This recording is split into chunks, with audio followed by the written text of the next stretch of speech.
раёсати вазорати корҳои дохилӣ дар шаҳри душанбе ҷиҳати танзими роҳҳои автомобилгарди пойтахт, ҳамлу нақли мусофирон, ҳаракати бехатари ҳамаи иштирокчиёни ҳаракат дар роҳ ба таври ҳамешагӣ рейду амалиётҳои санҷишӣ доир намуда, ронандагони қонуншиканро муайян ва ба ҷавобгарӣ ҷалб менамоянд. махсусан баргузории амалиёти шартии тартиботи шабона ки дар кӯчаҳои марказии шаҳри душанбе ва назди ошхонаву тарабхонаҳо дар қисмати шабона баргузор гардид, то андозаи пеши роҳи қоидавайронкунӣ ва бо овози баланду гӯшхарош халалдорсозии оромии шаҳрвандон гирифта шуд. вале ҳанӯз ҳам баъзе аз ронандагоне ҳастанд ки тартиботро вайрон намуда бо овози баланди гӯшхарош, бо рақамҳои қайди давлатии бегона, бе иҷозатномаи сиёҳшиша ва ҳатто пурра бо плёнкаи сиёҳ рӯйпош намудани қисмати пеши автомашина ба истилои ҷавонон напавал воситаи нақлиёти худро идора мекунанд ки милитсияи шаҳри душанбе бо баргузории чунин чорабиниҳои профилактикӣ ин қабил қонуншиканҳоро муайян намуд. аз ҷумла зимни баргузории амалиёти мазкур дар марҳилаи навбатӣ танҳо дар як шаб аз соати 20 то 23 маҷмуан 76 қоида вайронкунии дағалиро аз қабили 19 ҳолати беиҷозатномаи сиёҳшиша идора намудани воситаҳои нақлиёт, 7 ҳолати бо рақамҳои қайди давлатии бегона идора намуданд, 3 ҳолати насби таҷҳизоти садодиҳанда бо садои гӯшхарош. як далели дар ҳолати мастӣ идора намудани автомашина, 3 ҳолати берақами давлатӣ гашту гузор намудан ва 43 қоида вайронкунии дигар дар самтҳои таваққуфи дуру дароз дар қатори дуюму сеюми роҳи мошингард, гузоштани автомашина дар роҳравҳои барои пиёдагардон пешбинишуда ошкор гардида, автомашинаҳо то бартараф намудани камбудӣ ба ҷаримагоҳи муваққатии раёсати вазорати корҳои дохилӣ дар шаҳри душанбе дастрас шуданд. ҳолати нигаронкунандае ки дар ҷараёни амалиёти мазкур ошкор гардид, ин ба пуррагӣ бо плёнкаи сиёҳ рӯйпӯш намудани қисмати пеши оинаи автомашина ба истилои ҷавонон напавал мебошад ки ин амал аз як ҷиҳат дидашавандагиро ҳангоми идора намудани воситаи нақлиёт дар вақти шабона халалдор созад, аз ҷониби дигар боиси ба миён омадани садамаҳои нохуши нақлиётӣ мегардад. дар ҷараёни ин амалиёт таваҷҷӯҳи махсус ҷиҳати муайянсозии ин намуд қоида вайронкунӣ равона карда шуд. гарчанде мувофиқи қонунгузорӣ барои беиҷозатномаи сиёҳшиша идора намудани воситаи нақлиёт ҷазои маъмурӣ вазнин гардида бошад, ҳам ҳамоно баъзе аз шаҳрвандон махсусан ронандагони ҷавоне ҳастанд ки маҳз ба хотири худнамоӣ ба ин қонуншиканӣ даст мезананд.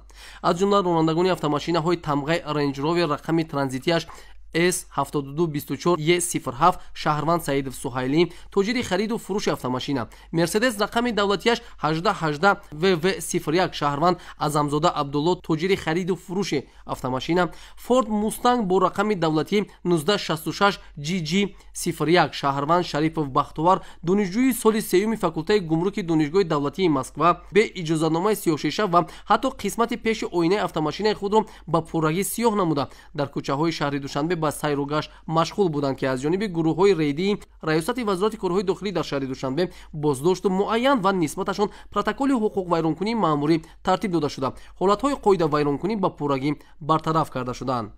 Машина Range Rover ки шишош тонировка буд, лайсенс надошт. Ира рост гап харида будам, аммо хеле буд. Гуфтам меканем ки хая юш кардам. من با همین автомашина خودم در شهر همین کوچه‌های شهر دشنبه سیر و گشت میکردم و автомашина من اوینه پیشش و بای پیشش پورا تانیروفکا بود، نپاول بود و کارمند و نمرهای بگونه سیر و گشت میکردم و کارمندای بازرسی دولتی автомобили ما رو دستگیر کرده با جریمه‌گاه آوردن. автомашина Ford Mustang با رقم بگونه کپیدن 1342 و 36 هر بچه هایش خون در دوشن ولی فکر نکرده کردم من کرد.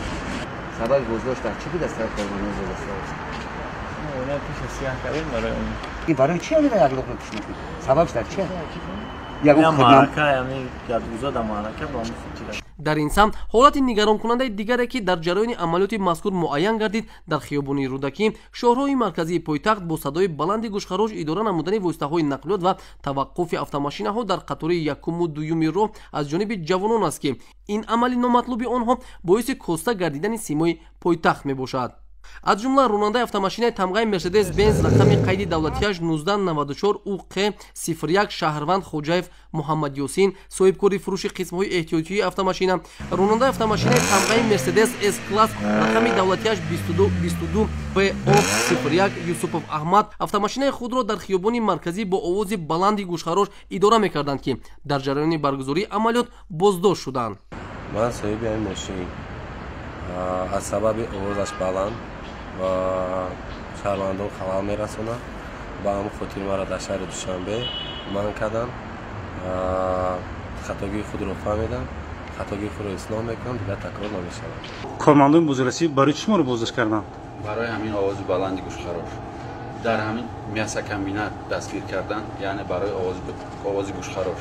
як хело мегӯянд ки барои аз ҳисоби мотор калон буданаш ҳамин овозро мебарорад. ин дурӯғ аст. ҳамин дар гулӯштилошон ҳам хеле заслонка настатка яъне мезананд, аз ҳисоби ҳамин овози баланд мебарорад.